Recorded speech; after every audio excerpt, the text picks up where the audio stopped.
My name is Hadley Vincent, and I am 38 years old. And the night my mother in law called me a broke housewife in front of 41 members of her own family at the Cliffs at Glassy, I was sitting in a gold framed mirror in the women's lounge, dabbing concealer under one eye, with a sealed manila envelope folded once inside, the camel clutch on the marble counter beside me.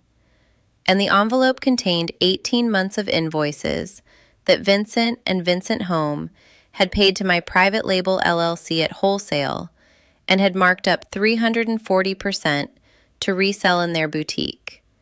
And a magazine cover dropping in 3 weeks where I, the broke housewife, was the cover story.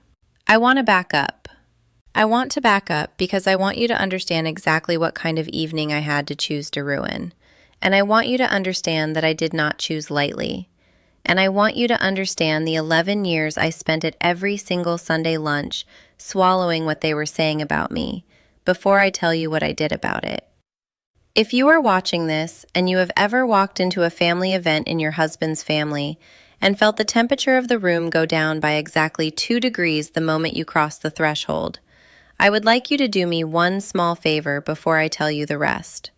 I would like you to like this video and subscribe to this channel, not for me, but because somewhere tonight there is another woman folding her own laundry and pretending she did not hear what her sister-in-law said about her last Christmas.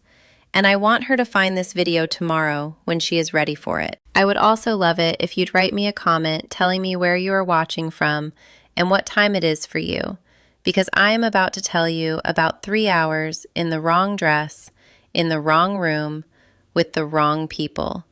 And I would like to know who is sitting beside me while I do it. Now let me take you back to the beginning. I grew up in Anderson, South Carolina, in a brick ranch on the edge of a road that ran past 3 churches and a barbecue place and a closed feed store. And my father, Roy Calloway, installed auto glass for 36 years, and my mother, Diane, was a dental receptionist, and they have been married for 39 years, and they still hold hands in the produce aisle of the Ingalls. Money was tight in our house in the cyclical way money is tight in working-class Southern households. Mortgage paid, vacation never, 2 pairs of school shoes a year. Both pairs were the same color, so nobody at school could tell which week. My grandmother Vivian, who lived 4 blocks over in a small white house with a 1-car garage, had taught me when I was 11 how to strip the paint off a 1940s vanity with a glass scraper and mineral spirits in that 1-car garage on a hot Saturday in July. And at the end of the day, she had wiped her hands on her apron and looked at the bare wood and said, "Honey, you can put a price on a thing, or you can put time on it, and only one of those is yours to give." And that line is the only line she ever said to me twice, and the only line that has lived in my head every single day for 27 years. She gave me her own silver wedding band when I was 12, said, "Hold this for me," and then died of a stroke when I was 16. And I have worn that wedding band on a long, fine chain inside my shirt every single day since. I went to Tri-County Tech for 2 years for interior design, and I left when I got pregnant with my daughter, Wren. And I taught myself the rest from library books and trial and error and 1,000 mistakes I made on furniture that nobody paid for because nobody knew I was making them. I met my husband Marcus at 25 at the paint counter of a Lowe's in Greenville. He was buying a quart of cabinet enamel for a kitchen he was not actually renovating because he had come in to talk to me, which I figured out 3 months later when he admitted it. We married at 27 at his family's lake house in Saluda, in a small ceremony where my father wore the only suit he owned and my mother cried through the whole vow exchange. The Vincents, Marcus's family, bought us a brick split level in Greenville as a wedding gift. And I want to tell you something about that house, because it is important. They bought us that house, and they have referenced the house in every single conversation I have had with them for 11 years. B, my mother-in-law, has said the words, "the house we gave you," at probably 40 separate Sunday dinners over a decade. Garrett, my father-in-law, has called the house an investment in his son's marriage at 4 anniversaries in a row. The first time I noticed Marcus flinch when she said it We had been married for 6 months. The second time, we had been married 3 years and Ren was a baby in my lap. The third time, I noticed it differently, because I noticed Marcus's right hand reach under the table and find my knee and just rest there. He has been finding my knee under tables for 11 years, and I want to tell you something about my husband before I tell you about anything else, which is that the version of him his family knows is not the version of him I know. He is quiet around them in a specific way. The Vincents own Vincent and Vincent Home, a 4,200 square foot luxury home boutique in downtown Greenville, founded by B and Garrett in 1996, that for most of the 90s and the 2000s was the place to buy expensive sofas and curated end tables and overpriced ginger jars in the upstate of South Carolina.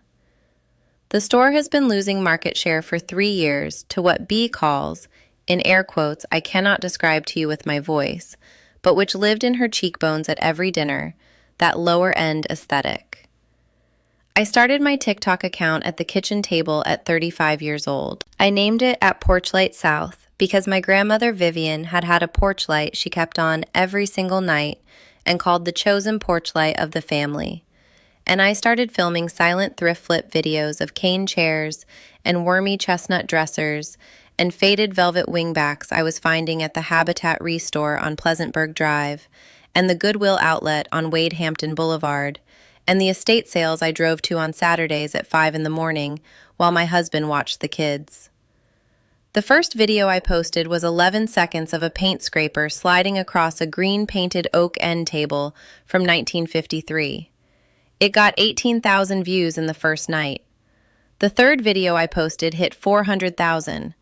By the end of the first year, I had crossed 1 million followers across TikTok and Instagram. By the end of the second year, I had a CPA, an attorney, an LLC under my maiden name Callaway, a contract with a vintage textile wholesaler in High Point, North Carolina, and a private label restoration tool line called Porchlight Marketplace that was in 78 independent home stores across the South.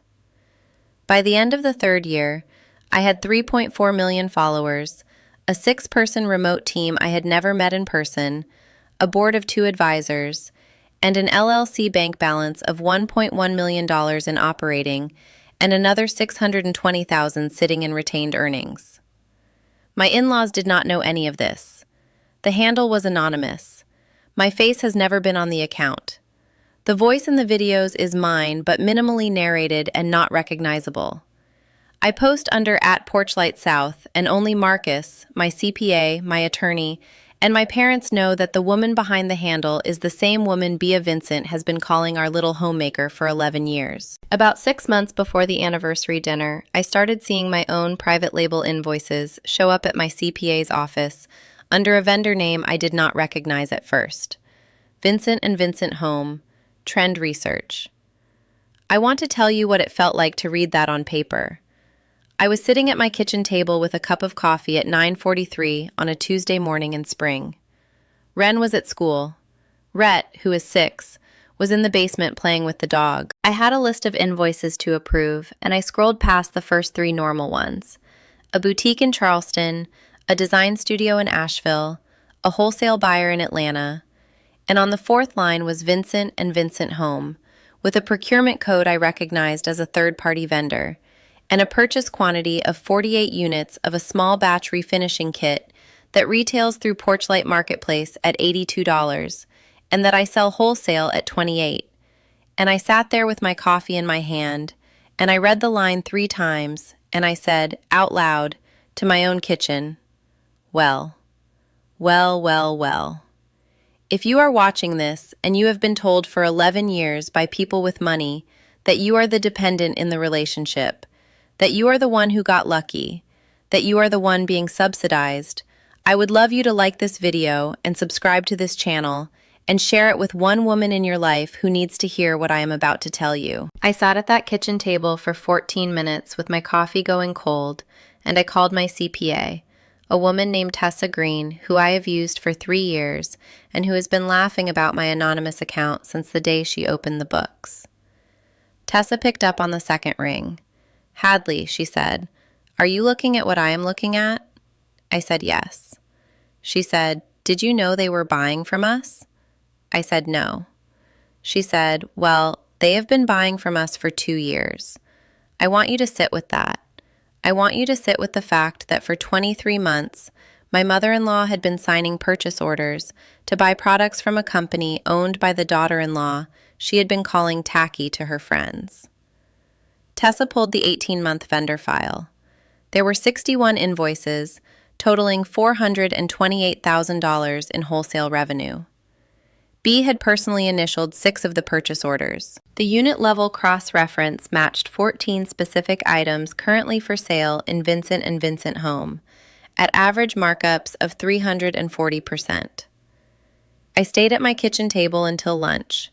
I did not tell Marcus that day. I went into my garage studio that I had claimed 3 years before from his unused golf equipment, and I sanded the corner of a 1940s walnut vanity for 2 hours, slowly, evenly, until the surface was glassy under my hand, and I sat down on the concrete floor, and I cried for the first time in 8 months. Not because I was sad, but because some part of me had been waiting for proof that they had always been wrong about me, and now I had it on paper. And the part of me that had been waiting for it could finally stop waiting. That night, I told Marcus. He listened the way he always listens, which is by going completely still. When I finished, he said, "Do you want to handle this quietly, or do you want to handle this in front of them?" And I said, "I want to handle it in front of them, but only once, and only on a night they would never recover from." He said, "The anniversary dinner is in 7 weeks." I said, "Yes." He poured me a small bourbon and he sat next to me on the couch, and he did not say anything for a long time. And then he said, "Hadley, I have been waiting 11 years for you to be ready to do this, and I would have waited 11 more if you needed to." 3 weeks before the anniversary dinner at a bridal shower at my sister-in-law Catherine's house in Spartanburg, I overheard B, 2 rooms away, talking to her sister Patrice about me. I was not eavesdropping. I was looking for the bathroom. The door to the sunroom was cracked. I heard B say, in the tone she only uses when she does not think I am within earshot, "The broke housewife my son saddled himself with." And I heard Patrice laugh, the small, uncomfortable laugh women laugh when they want to disagree with their sister but will not. And I heard B say, 11 years, Patrice. 11 years and not 1 cent of her own." I went to the bathroom. I closed the door. I sat on the edge of the tub and I looked at my own reflection in the mirror across the room. And I said, very quietly, to my own face, "You are about to make her wrong on the front cover of a magazine. Hold steady." I went home that night and I called the magazine. The cover feature had been in slow negotiation for 3 months. I asked the editor, a woman named Annalise Go in Brooklyn, who had been chasing me for an interview for a year, if we could move the publication date up by 2 weeks. She said, "Hadley, you are killing me, but yes." I asked her if we could schedule the photo shoot for the Monday after a specific Saturday in May. She said, "What is happening that Saturday?" I said, "My in-laws' anniversary dinner." There was a small silence on her end of the phone, and then Annalise said, "Ma'am, I am about to clear my entire calendar for that Monday." The shoot was set, the cover image was approved, the magazine had a reach of 2.8 million print and another 4 million digital. The lead-in line on the cover, which Annalise sent me at 9:14 on a Thursday night for final approval, read, "The quiet Southern woman who built a 1-million-follower furniture empire from a 1-car garage." I approved it sitting at the kitchen table next to my husband while Ren and Rhett were asleep upstairs. Marcus poured me a small bourbon. He did not ask me if I was sure. He said, "I'll be right next to you." The smear campaign before the dinner was gentler than open betrayal, but constant. B called Catherine to ask whether I had been neglecting the children because she had heard from someone at the country club that I had been spending a lot of time on the computer. Garrett asked Marcus, in a Sunday lunch I will not forget, whether I had started a hobby business, in the same tone he might use for a knitting circle. Patrice texted me a forwarded recipe for slow cooker chicken with the message, Thought you might find this helpful. I logged each incident in a notes file on my phone, titled Receipts. The Saturday of the anniversary dinner, I dressed in an ivory silk blend slip dress with a fine champagne overlay, because the email from B had said, cocktail attire, neutrals only, and I dressed exactly within the boundaries B had drawn on the email, because I knew that the boundaries were going to be the point. I put my grandmother Vivian's silver wedding band on its chain inside the dress. I put on the freshwater pearl studs Marcus had given me for our 7th anniversary. I put a tube of lipstick, my phone, and a sealed manila envelope folded once in a small camel clutch. I drove to the cliffs at Glassy in my Subaru. I parked in the gravel lot and I walked to the women's lounge before going to the dining room. And I sat in front of the gold-framed mirror and I dabbed concealer under one eye. And I looked at my own face in that mirror. And I said, in the same voice my grandmother had used when I was 11 and stripping paint, you can put a price on this evening, or you can put time on it. Put time on it. The dining room at the Cliffs at Glassy was glassed in on 3 sides and had a long oval table set for 41 people in oyster linen and silver candlesticks. And B had seated me at the far end between 2 great aunts on her side of the family, Hattie and May, both of whom I love and both of whom B had positioned as my polite babysitters for the evening. Marcus was seated halfway up the table on B's right, where she had placed him to make sure he was visible during her toast. Garrett was at the head.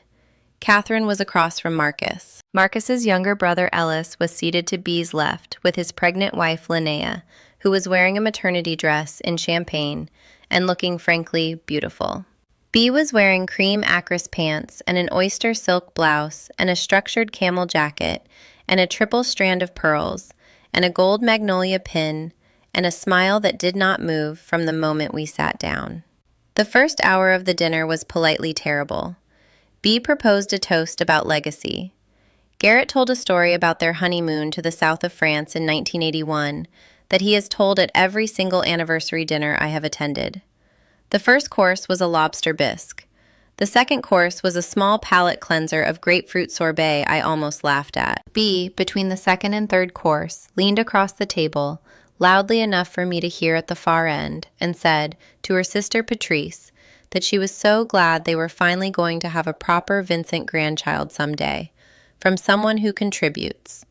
And there was a small lull in the room, and Linnea looked down at her plate, and Catherine looked at Marcus, and Marcus, who was halfway up the table, set his soup spoon down on the rim of his bowl with the most precise small click I have ever heard a man make. He looked up at his mother. He said, in a voice that was completely calm, "Mama, I'd like Hadley to share something with you all before the entree." The room went quiet. I reached under my chair. I lifted the manila envelope. I stood up. I want to stop here for a second, because if you have been with me this far, this is the part of this story I have spent 11 years rehearsing in my head.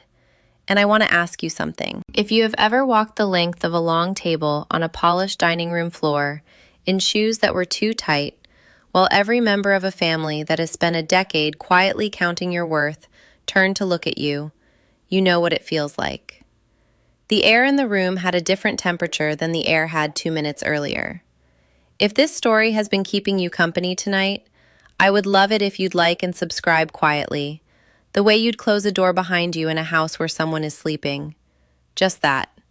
Now let me tell you the rest. I walked the length of the table. I did not stand at the head because the head was Garrett's, and Garrett did not deserve the courtesy of being addressed first. I walked to the place where B was sitting. I stopped beside her chair. I laid the manila envelope on the white linen tablecloth in front of her wine glass. I opened it. I took out 3 documents. The first document was the magazine cover. It was a glossy proof, 8 by 10, ivory and cream, with a photograph of me sanding a 1940s vanity in my garage studio in soft afternoon light, my grandmother's silver wedding band visible on its long chain over the front of my work shirt, and the cover line in clean serif type. The quiet Southern woman who built a 1 million-follower furniture empire from a 1-car garage. The handle at Porch Light South was visible in the lower right corner. I laid it on the tablecloth. The second document was a single-page summary of the 18-month vendor history, showing Vincent and Vincent Home as a buyer of Porchlight Marketplace products, with a procurement value of $428,000, and B's initials in blue ink visible on 6 of the purchase orders. I laid it on the tablecloth next to the magazine cover. The third document was a single-page profit and loss summary showing my LLC's prior year revenue of $4.1 million against the boutique's gross of $2.1 million. I laid it on the tablecloth next to the second. I did not raise my voice. I bent slightly so my mouth was at the level of B's ear. "B," I said, in a voice quieter than a normal speaking voice. "The broke housewife has been your best vendor for 2 years. I just wanted you to know before the entree."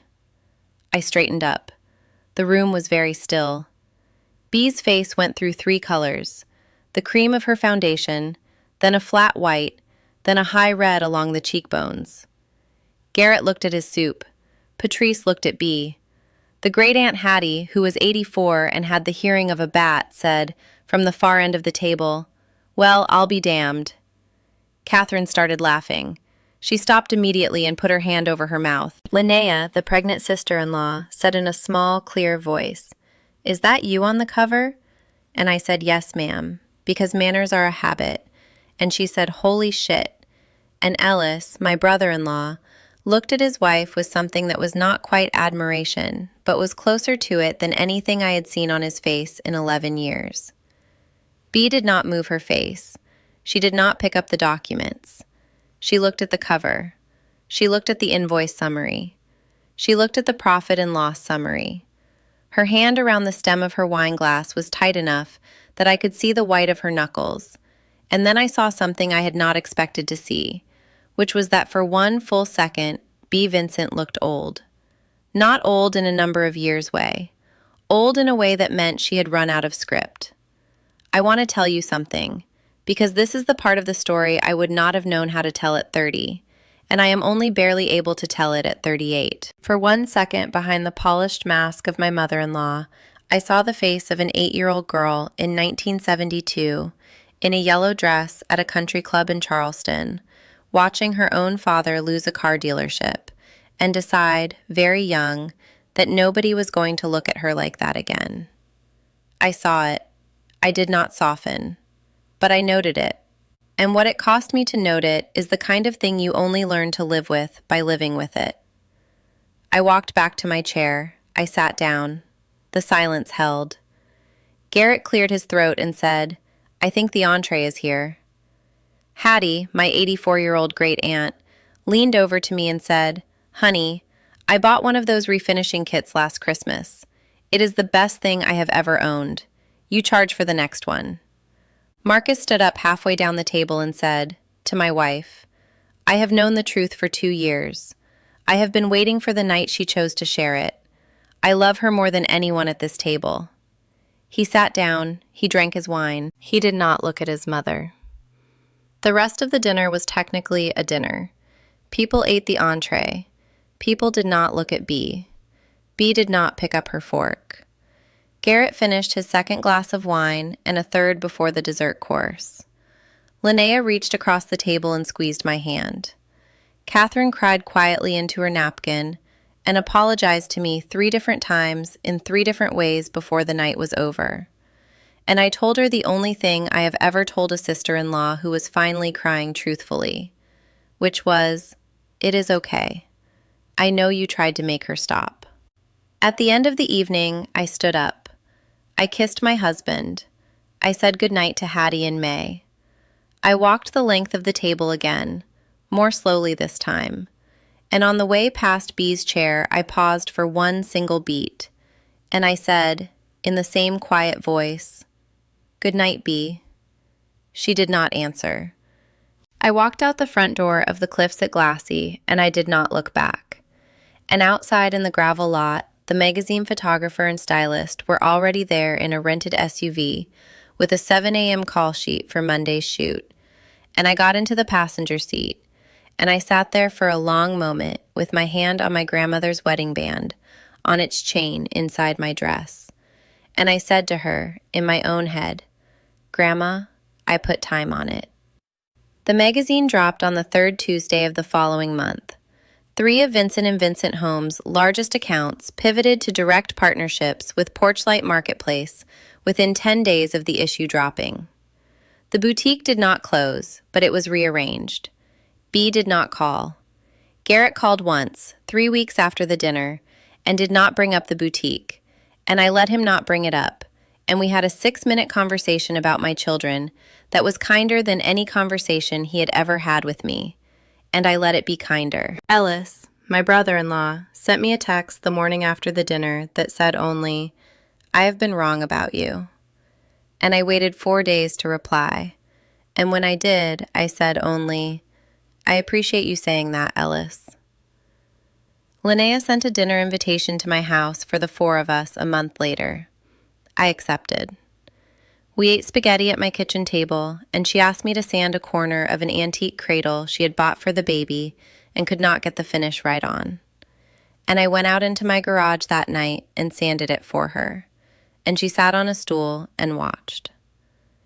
Catherine apologized one more time in person, and then we did not speak of it again. And the not speaking of it again is what made the apology real. My parents drove up from Anderson the Saturday after the magazine dropped. My father held the magazine in his auto-glass calloused hands and turned the cover page over twice to make sure he was looking at me. And he said, in the voice he used when I was 10 and had won a spelling test, "Girl, that's my girl."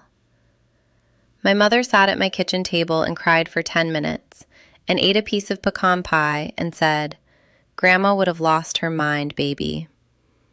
I let her cry. I did not cry. I just watched my own mother eat a piece of pecan pie at my kitchen table, in the house my in-laws had been calling the house we gave you for 11 years. And I noticed, all at once, that the house was not what it had been called. The house was just my house. I want to leave you with one thing before I go. I am sitting in my garage studio at twilight tonight as I record this. The lamp on the workbench is on. The door is open.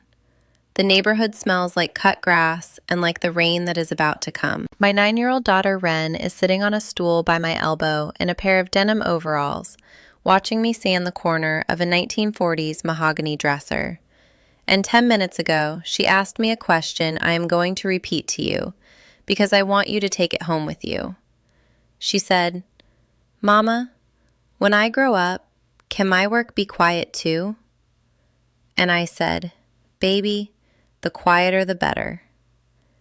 If you have been the woman who was politely diminished for 11 years by people with money and a name and a polish and a confidence that was not earned, the woman who was called sweet and soft and tacky and unambitious and a hobbyist and a homemaker, the woman who kept the receipts in a notes file on her phone titled Receipts and waited for the right night to print them out, I want to tell you something.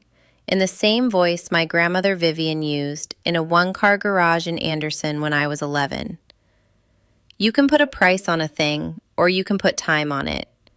Only one of those is yours to give. If this story stayed with you tonight, I would love it if you would like this video and subscribe to this channel and share it with one woman in your life who needs to hear it tonight. And tell me in the comments who in your life has called you small while you were quietly building something they could not see, and what you finally did about it. I read every single comment. I do. Thank you for sitting beside me tonight. The porch light is on. Take care of yourselves out there.